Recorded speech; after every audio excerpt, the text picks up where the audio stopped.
Hello friends, welcome to Math for Juniors. I'm Miss Marks and he's my assistant Snail.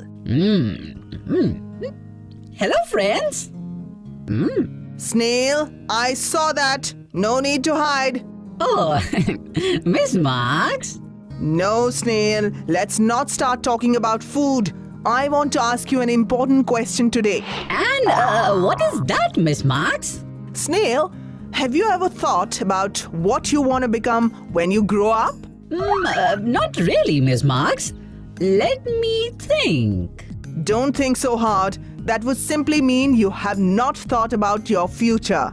Oh, come on, Miss Marks. I want to become an architect. That's nice. How suddenly you could decide this? Not suddenly, Miss Marks. I am really excited about the geometrical shapes and problems related to that. Wow, this is amazing. Snail, then you also need to have a fair idea about the areas. Yes, Miss Marks. I know that the area of rectangle like this is equal to the product of its length and breadth. And of this circle. It's pi r square. Good. You have properly studied about area of plane figures in the lower classes. Then I think I should help you. Today, let's learn about the area enclosed by two or more polygons. Sure, I would love to. Let's not wait and enter the world of Maths for Juniors. Sure, Snail. Let's enter the virtual world.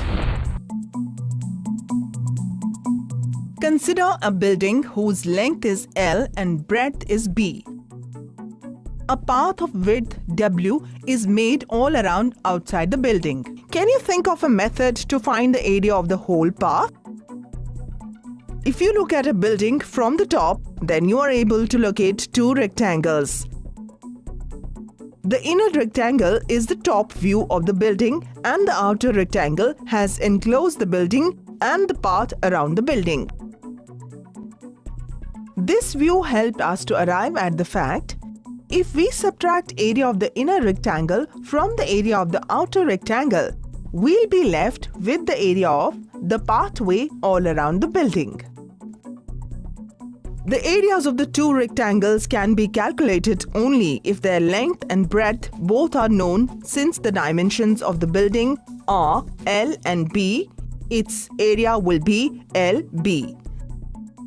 Now the dimensions of the outer rectangle are unknown, but you do know that the width of the path is W.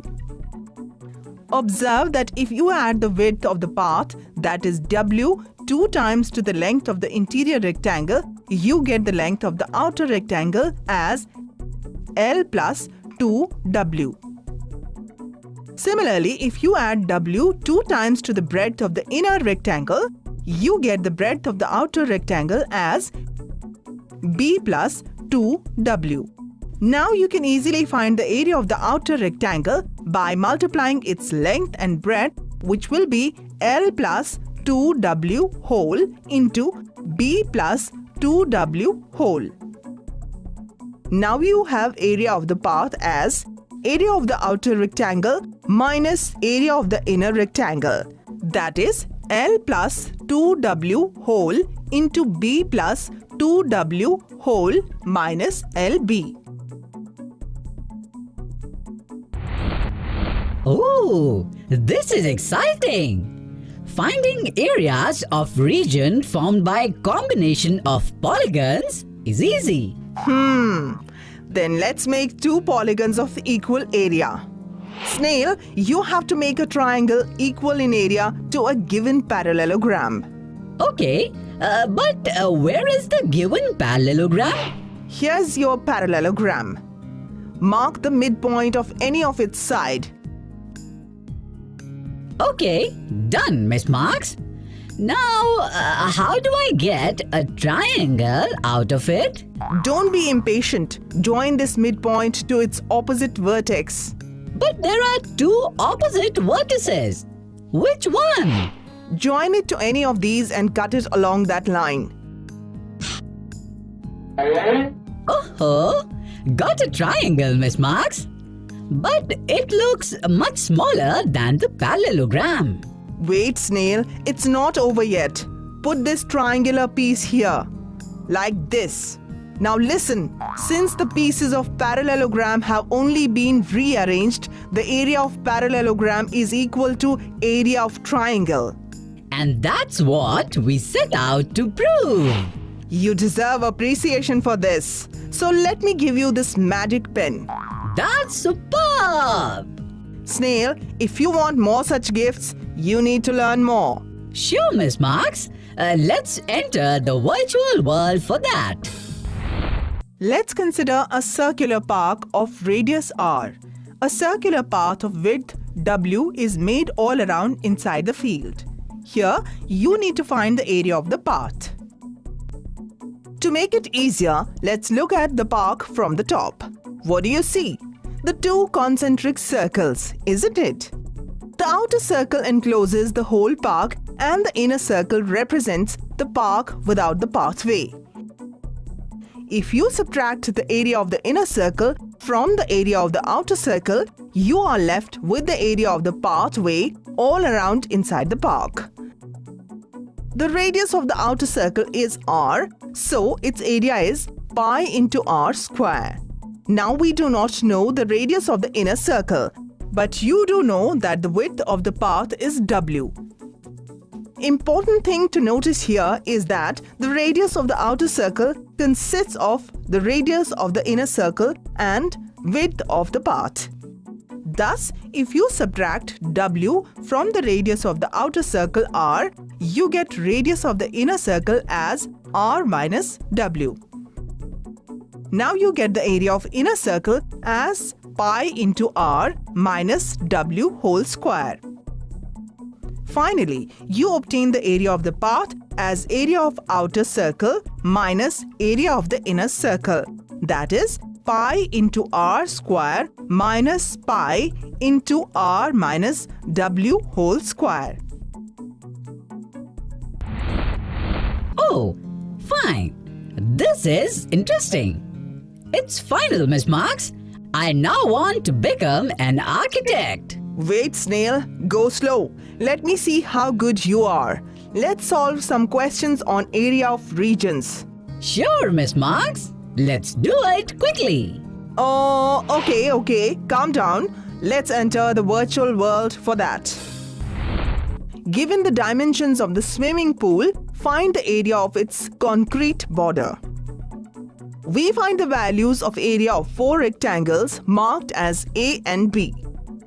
Using the formula for the area of a rectangle, length multiplied by breadth, we add the value of the 4 rectangles and get the concrete border as the 275 square meter. Now, let's see another problem. A paper box without a lid is 25 centimeters long, 16 centimeters wide and 5 centimeters deep. How many square centimeters of papers have been used to make the box? The required amount of paper can be calculated by adding the area of the 4 walls and the area of the base. We fill in the values using the formula for both and find the total amount of paper to be 810 square centimeters. Oh, Miss Marks, this was so helpful. I'm enjoying this. I know a lot now, Miss Marks.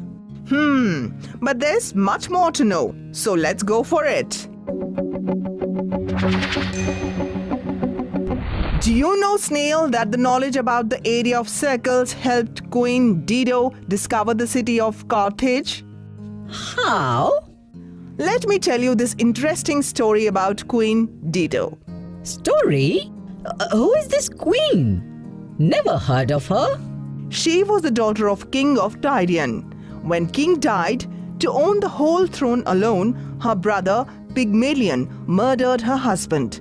She had to flee to Africa to save herself. Oh, and then? She begged for some piece of land from the king Airbus.